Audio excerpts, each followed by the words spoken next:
Guys, welcome to my new blog evening blog. क्या बोलूं বন্ধুরা সুপ্রভাত, স্বাগত তোমাদেরকে আমার প্রথম শুভ সন্ধ্যার ব্লগে। আমি আজকে বাংলাতে কথা বলবো তোমাদের সঙ্গে, বুঝেছো? এই যে আমি নিয়ে নিচ্ছি শর্টটা আমার পড়ে গেল। দেখো, আমি আমি এবার চা বানাবো, সেই জন্য নিয়ে নিচ্ছি 1 কাপ মিল্ক, মানে 1 কাপ মতো দুধ নিচ্ছি।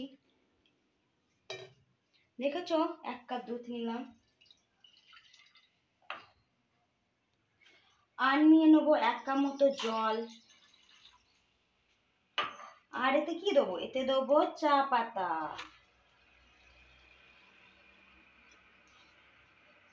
কাপটা বাংলাতে কি বলে জানি না। আর আমি ব্যবহার করব গুড় ব্যবহার করব। গুড়টা একটু পরে দেবো, কারণ এখন দিলে ফেটে যায় দুধটা অনেক সময়। আমি চাপিয়ে দিলাম। এইদিকে আমি তাওয়া চাপিয়ে দিয়েছি। তাওয়াতে আমি কি বানাবো বলো তো?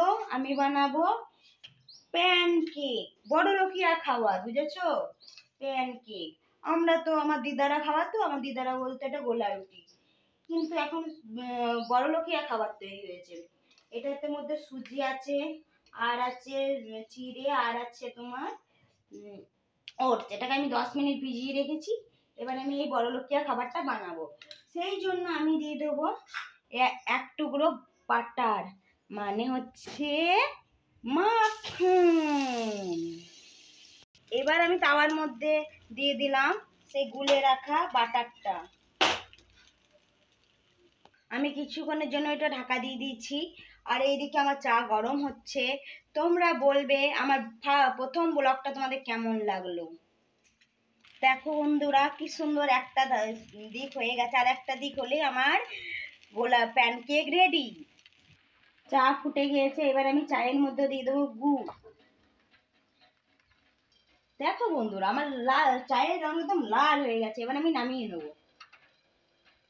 এই সময় যদি ভিডিওটা, আমার ফার্স্ট ব্লগ, আপনাদের ভালো লাগে তো প্লিজ কমেন্ট করবেন, প্লিজ সাবস্ক্রাইব করে দেবেন চ্যানেলটা। এবার আমি চাটা ঢেলে নেব। এইভাবে আমার মতো কে চা ঢেলে খাও? এসো এসো এসো, তোমরাও দেখো চায়ের রং কত সুন্দর হয়েছে। গুড় দিয়ে চা সন্ধ্যেবেলায়, ও এর সঙ্গে বিস্কুট। প্যানকেকটা কে খাবে? প্যানকেকটা আমার ছেলে খাবে। প্লিজ চ্যানেলটাকে সাবস্ক্রাইব করে দিও, প্লিজ। মাই ফার্স্ট ব্লগ এটা।